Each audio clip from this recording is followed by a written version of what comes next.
Hello everyone, the growth academy के YouTube channel पर आपका स्वागत है। आज हम बात करेंगे एनईपी 2020 के इम्पोर्टेंट क्वेश्चन की, जिसमें को हम स्टार्ट करते हुए क्वेश्चन नंबर 1 है, एनईपी 2020 कब लागू हुई थी। एनईपी जो 2020 है वो लागू हुई थी 29 जुलाई 2020 को। इसको जो लागू किया था वो था हमारे केंद्रीय मंत्री प्रकाश जावड़ेकर ने। किसने जारी किया था? प्रकाश जावड़ेकर ने।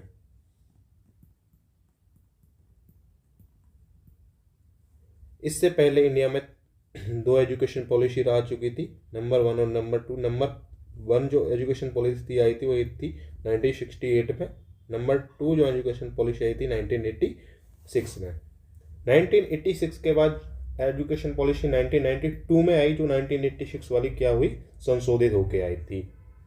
तो इसलिए हमारा आंसर होगा ए। नई शिक्षा नीति 2020 किसकी जगह लाई गई है? जो नई एजुकेशन पॉलिसी है वो लाई गई है शिक्षा नीति 1986 की। ऑप्शन नंबर सी इसलिए गलत होगा क्योंकि जो 1992 में आई थी वो आई थी संशोधित होके।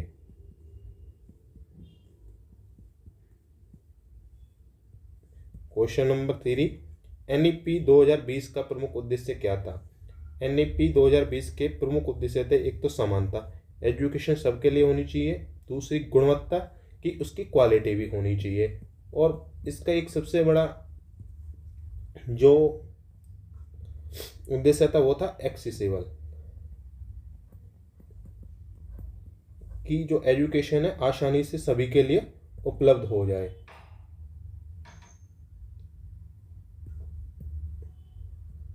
नई शिक्षा नीति के अनुसार स्कूली शिक्षा का ढांचा क्या है? नई शिक्षा नीति के अनुसार स्कूली ढांचा है वो है 5+3+4। जो इसने जो 5+ जो इसने जिसको रिप्लेस किया वो किया 10+2 को। पहले जो अपनी एजुकेशन पॉलिसी थी वो उसमें था 10+2। अब है जो है 5+3+4। जो 5 है ये फाउंडेशन एज है, इसको बोलते हैं अपन बच्चे की फाउंडेशन एज।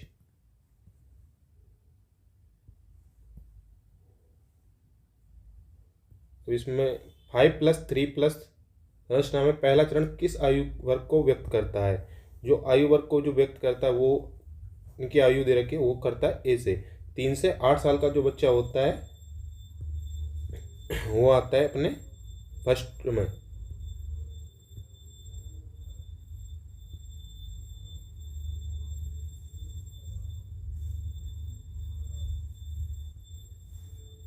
क्वेश्चन नंबर 2 है, क्वेश्चन नंबर 6 सॉरी, नई शिक्षा नीति में किस कक्षा तक मातृभाषा में शिक्षकों को सिफारिश की गई है? इसका आंसर है अपन कक्षा 8 तक आपको मातृभाषा में बच्चों को ज्ञान देना होगा। इसके लिए गवर्नमेंट ने कहा है कि आप कक्षा 1 से 8 तक मातृभाषा में ज्ञान देना चाहिए।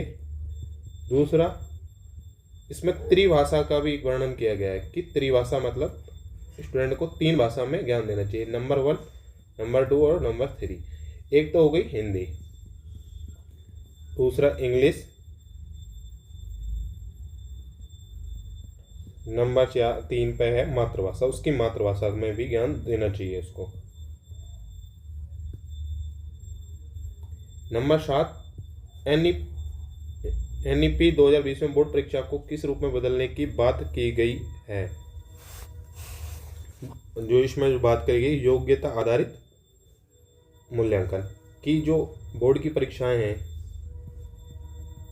उन पे योग्यता के आधार पर उसका निर्धारण किया जाना चाहिए।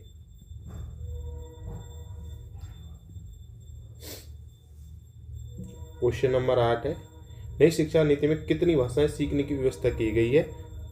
तो नई शिक्षा नीति में 3 भाषाएं सीखने की बात की गई है। एनईपी 2020 के अनुसार उस शिक्षा में कौन सी डिग्री बहुवैकल्पीय होती है? तो इसमें वो जो बात करी है BA और BSc BCom, इसमें बात की गई है एनईपी में 2020 में कि BSc वाला बच्चा बीए कर सकता है। जनरली अपन कहें तो आर्ट साइंस से आप साइंस बैकग्राउंड में जा सकते हैं, साइंस से आप आर्ट के बैकग्राउंड में जा सकते हैं, मतलब आप एक दूसरे को रिप्लेस कर सकते हैं। क्वेश्चन नंबर 10, नई शिक्षा राष्ट्रीय शिक्षा नीति 2020 के तहत किस निकाय की स्थापना की गई है? तो राष्ट्रीय शिक्षा नीति 2020 के अनुसार जो बात की गई है वो की गई है राष्ट्रीय उच्च शिक्षा स्तर आयोग की, HECI की। NEP 2020 के अनुसार किस कक्षा में व्यावसायिक शिक्षा प्रारंभ की जाएगी? जो इसमें कहना चाह रहा है कि 2020 की नई शिक्षा के नीति के अनुसार वो की जाएगी आपकी कक्षा 6 से। कब से? कक्षा 6 से। नई शिक्षा नीति के अनुसार शिक्षकों की भर्ती कौन करेगा? नई शिक्षा नीति के अनुसार शिक्षकों की भर्ती करेगा राज्य सरकार, क्योंकि शिक्षा है किसका विषय? समवर्ती सूची का विषय। समवर्ती सूची का विषय है, तो जो शिक्षकों की जो भर्ती है वो कौन करेगी? राज्य सरकार।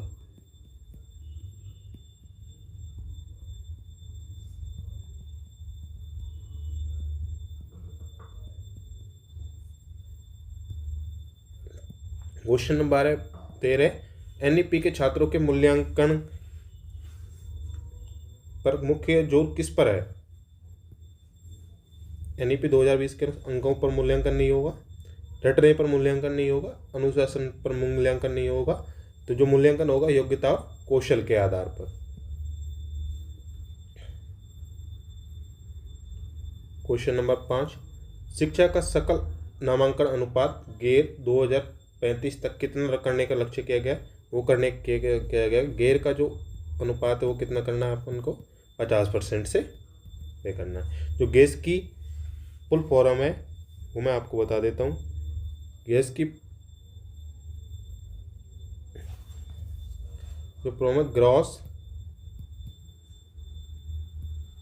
एजुकेशन रेशियो को कितना करने की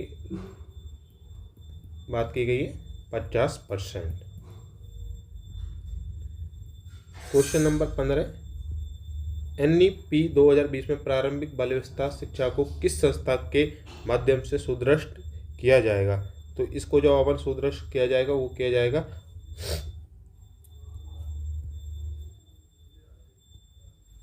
ICDS के माध्यम से। ICDS का मतलब इसमें क्या गया कि बाल्यावस्था में बालक कहाँ जाता है? बाल्यावस्था में बालक पढ़ने जाता है आंगनवाड़ी केंद्रों में। तो आंगनवाड़ी केंद्र हैं उनको शुभ मतलब अच्छा बनाने के लिए कौन काम करेगी? ICDS।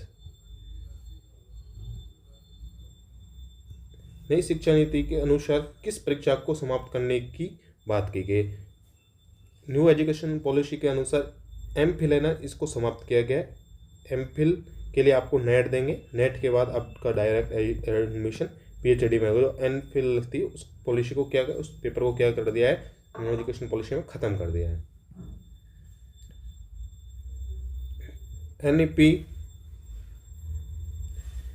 NEP 2020 में उच्च शिक्षा में किस आयोग की स्थापना की गई है? HECI की।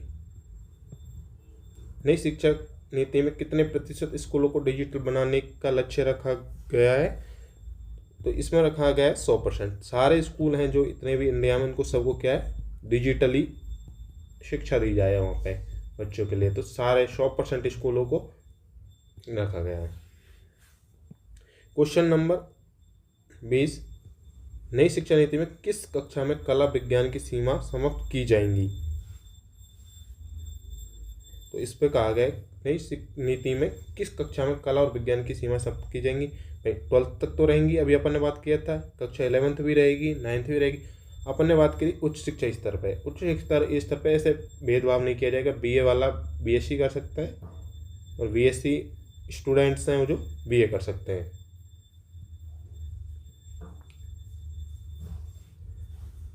NEP 2020 में शिक्षा पर कुल GDP का कितना प्रतिशत व्यय करने का प्रस्ताव रखा गया है।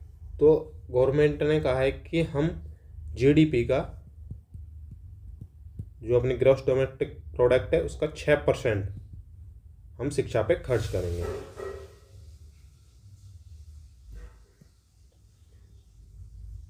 नई शिक्षा नीति में कौन सा शिक्षण तरीका प्रमुखता से अपनाने की बात की गई है?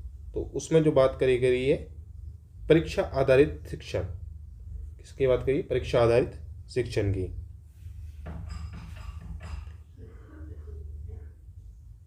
क्वेश्चन नंबर 22, 2020 में स्कूली शिक्षा की जिम्मेदारी किसे दी गई है? तो स्कूली शिक्षा की जो जिम्मेदारी किस